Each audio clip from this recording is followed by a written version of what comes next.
Hello everyone and welcome back to Everything Gardening. Today we're going to be doing our fall garden tour of our front and our backyard. It's that season where some things are looking absolutely amazing while other things are kind of dying out and starting to peter down a little bit in their blooms. So we're going to go through some of the things that are looking absolutely fantastic in the garden and hopefully spark some ideas of what fall flowers are really shining at this time of the year. So right off the bat, you'll notice our arrangements that we put together specifically for fall after our big fall plant haul. They're looking amazing. The ivy has grown so much. The little daisies have grown as well, the Marguerite daisies, and our grasses have put up these really big purple plumes. The actual leaves are looking a little tattered from all of the storms and stuff we've been getting, but the actual plumes are doing really well. Another thing that you're going to find in the fall that's looking absolutely amazing is that Plain the Blue salvia. This is an annual, but it's absolutely outstanding. It has just rebloomed all through the year since we planted it in the spring. It's just beautiful. And it's such an amazing performer. So keep this one in mind for next year. Right in front you can see our mums that we had right here. They're full, they look beautiful. They weren't like open when we first had them in the video. Just such a lush color of red. So beautiful. And then right next door we have another one of those bicolors that we just love. And then the other arrangement. Our roses are actually putting on a little bit more growth. Our cosmos are still going, which I'm kind of surprised at. They look a little leggy, but they're still blooming. And our purple fountain grass is doing great. Mums in the front looking amazing. Again, we leave up our black-eyed Susans for the birds to forage during the winter time. So those are going to stay up along with our coneflowers. You can see already the birds going after the coneflowers. They forage the seeds. And then you can kind of see it on these black-eyed Susans here.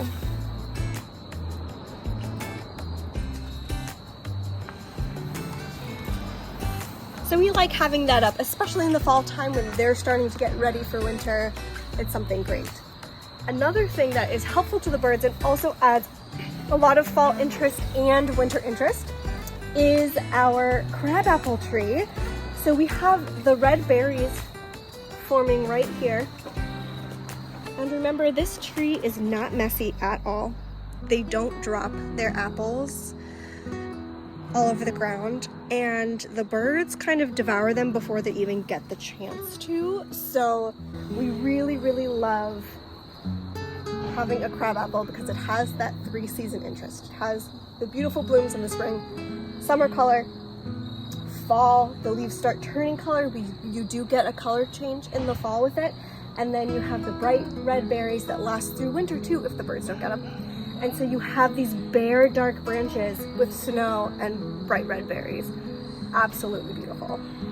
The horizon rose is doing great back here. It has that tricolor of all of the sunset colors.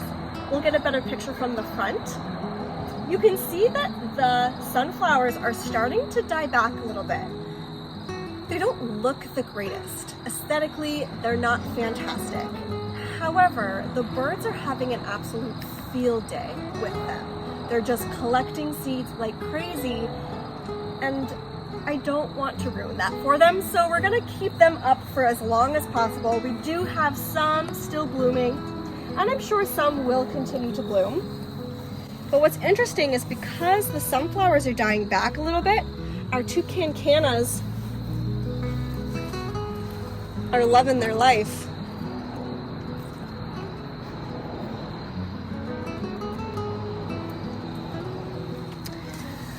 And if you just walk this way, you can see a myriad of things happening. Look at the dahlias. If you don't have dahlias in your garden, please get some. Remember, this is our first time growing dahlias in this area, and while we have a different design planned for next year with the dahlias, dahlias are going to stay. They're going to be staples, whether it's here or in different parts of the garden, because they're absolutely beautiful nonstop, especially in the fall. We haven't been able to keep up with the amount of cut arrangements that we need to do. Our snaps are doing really well too. They kind of lulled when the heat and the really heavy water were happening, but they're back in action. And we have all of our little dahlias popping up. And all the way up there too.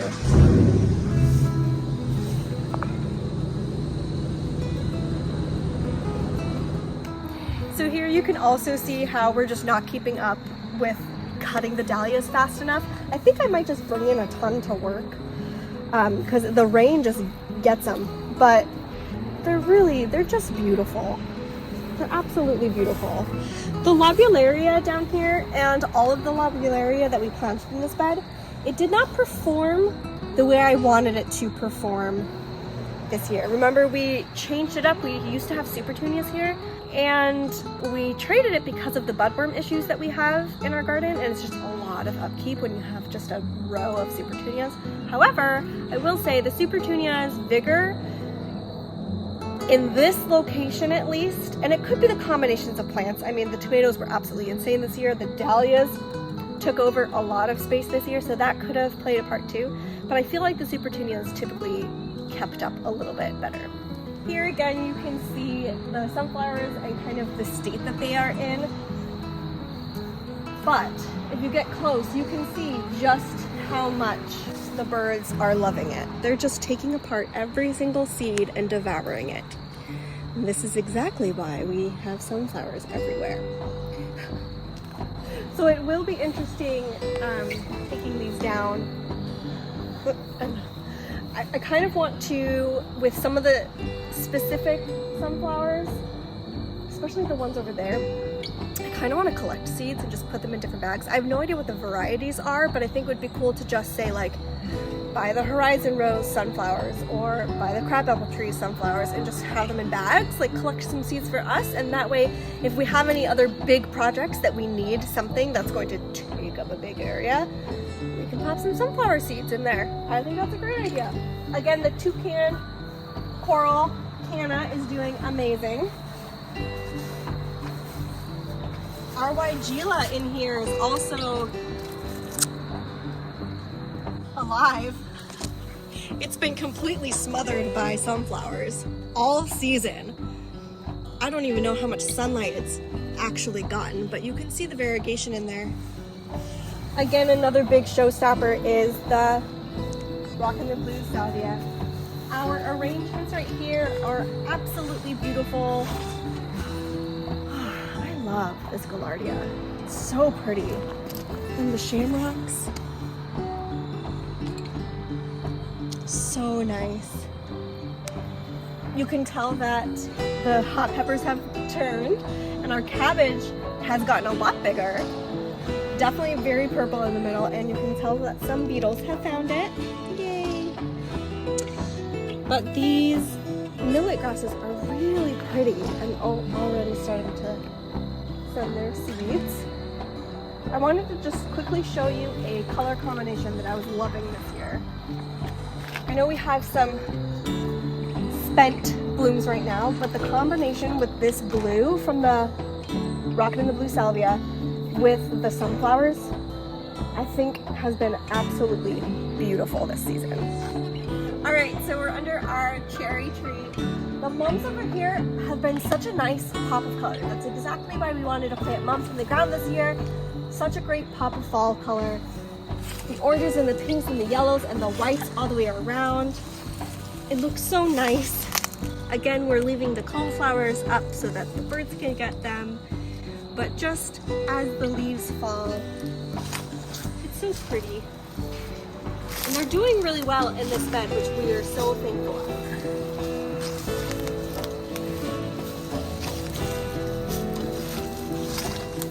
And then right here is the second set of arrangements.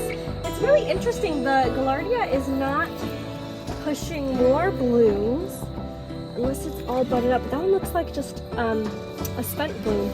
So interesting. Oh, but there's some more blooms coming, I guess. Yeah, a little bit smaller of a cabbage. I wonder if the other ones get a little bit more sun.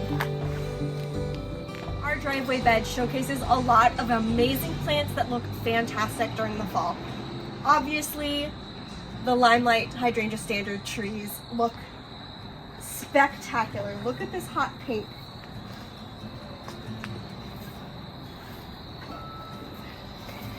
We've been really enjoying these flowers in arrangements. They just look like big pink teddy bears. Now, I did want to point out something that happened. During one of our thunderstorms, the tree completely cracked. Like, cracked down the middle. You can see that we lost a couple branches. This was right when we were going on vacation, so we had to literally just bind it with some twine that we had in the car and hope that no other rain kind of got in there. I'm hoping that it's going to be okay. We'll see in the springtime when we have to prune everything. But look at our makeshift job of tying trees together. It's split all the way down there.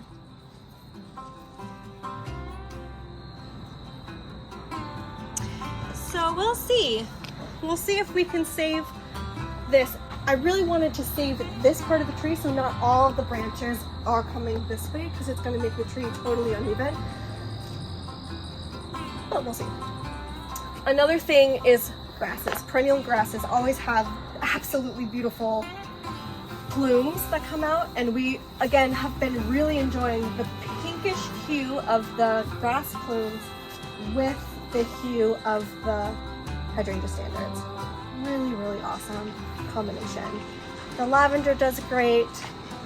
The Russian sage does great. The baptisia still has amazing foliage color, and it's just this beautiful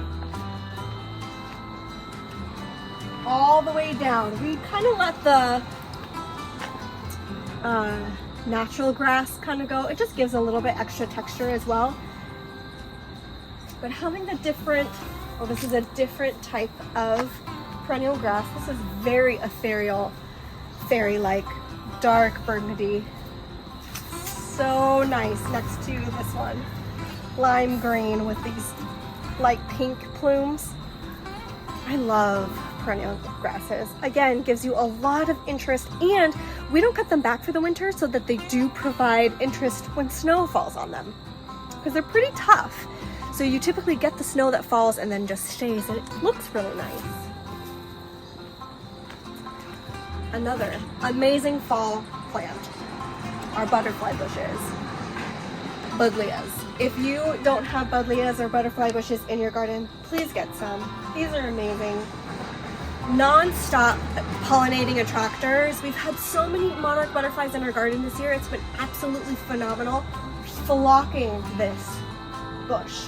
They come in all different shapes, really, and colors. So lots of fun if you haven't had one already. We're also really happy with how our garage bed turned out. Look at the plumes on these grasses. They're so cute. Right out of the variegated leaf.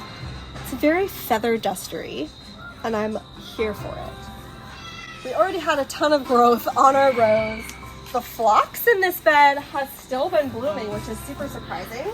And again, the buddleia just showing off. This one has a darker, deeper purple, more like plum. The begonias look absolutely amazing still. Same with our Jacob's ladder. Our Rudbeckia over here is still blooming really nicely, even though this is definitely its third bloom. You can tell by how small the little blooms are. Our hydrangea, it did okay. I'm hoping after a prune and a regrowth, it does really well next year.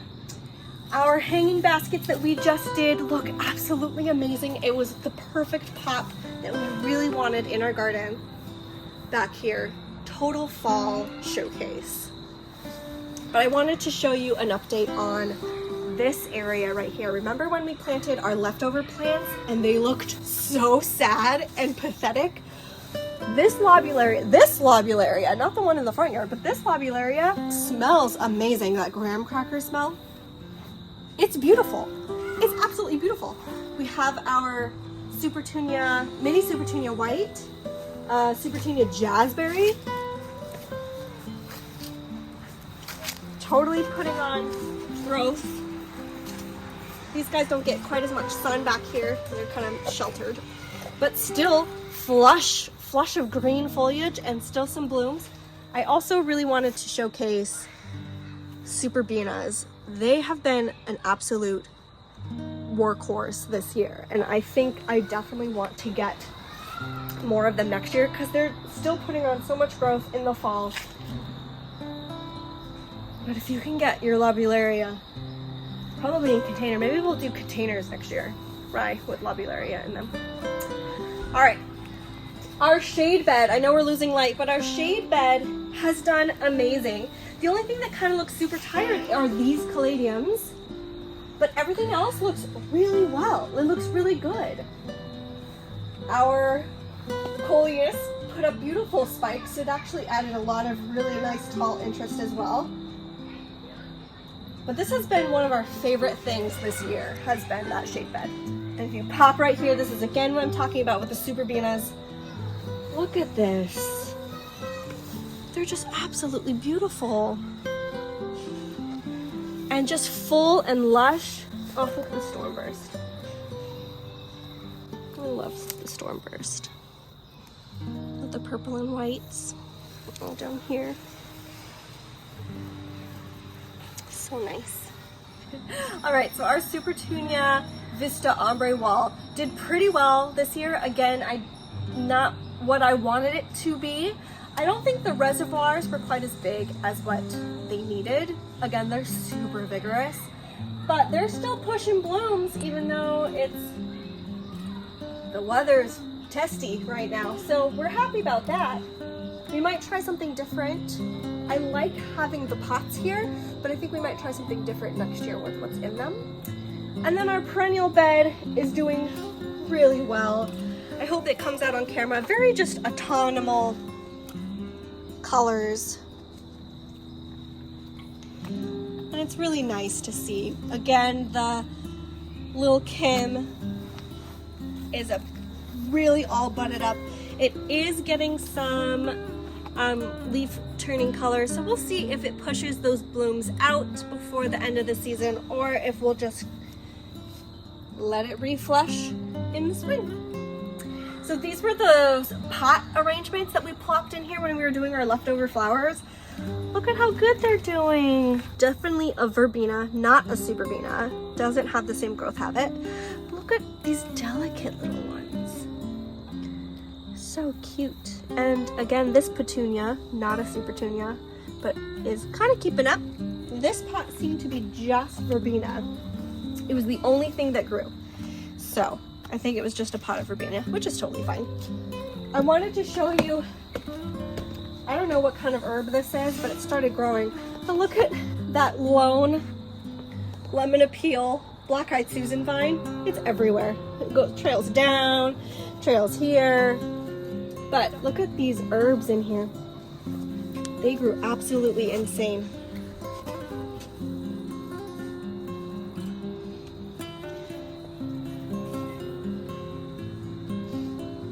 And I wanted to show you an update on our mazel basil. Now keep in mind the weather has been really testy and cold.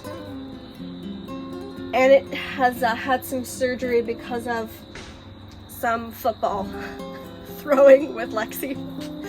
And you can see us just kind of makeshift tying it back together.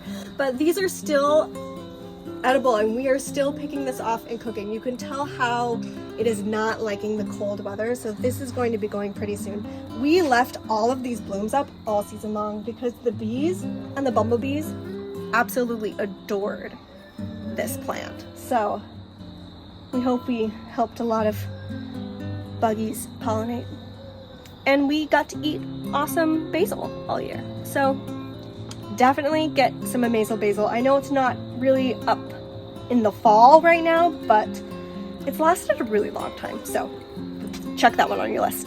So with our patio, The autumn color of the fuchsia, I didn't know this, but fuchsias have beautiful autumn color. It's like purple and pinks on their leaves. Absolutely gorgeous. And then our Mandeville is still putting out vines and blooms. I have no idea when this tropical plant is going to not enjoy the cold of fall, but it has not shown any signs of distress at all. Still blooming like crazy, still having new growth on it. It's like a jungle when we have to get through. But let's go to the courtyard. Our roses are really trying to peek through, still blooming. Love that for roses. We have this crazy vine that is taking over everything. I'm not sure what it is, but it was super invasive and it came all of a sudden and we couldn't pull it fast enough. So it kind of took over the sunflowers over here and the roses over here, but glad to see that one pushed through. The limelight hydrangea that was in the courtyard's doing great. It did only produce a couple blooms, and I think that's because of the sunflowers that were kind of here shading it, but one did turn pink over there by the other Gertrude Jekyll. But I do think that the sunflowers really kind of took over this area, and then that vine did. But right over here we have that fall blooming pentacle flower that I was telling you all about. Really pretty, and it kind of goes everywhere, which is nice because it has those tubular flower blooms. It's really nice. And the very last thing we wanted to show you was this area that we planted up when we cut back the bleeding heart. I am in love with those, what were those, dahlias? Or I'll put it on the screen what the yellow flowers were, but the euphorbia, remember that was only 2 plants and it took up that entire bank right there. Thank you all for watching this video. I know that we kind of lost light during the later half of it. The sunsets are getting so much earlier now. It's definitely fall season, but we hope you enjoyed this video. I hope that you got to see some plants and how they age in the fall. It gives you a good idea on what you can really plant throughout the season, that blooms throughout the season or throughout the summer, like the bulk of the summer into fall, that are really, really great to have in your garden. If you liked this video, give us a thumbs up, comment down below, don't forget to subscribe to our channel, and I hope you're having a wonderful fall.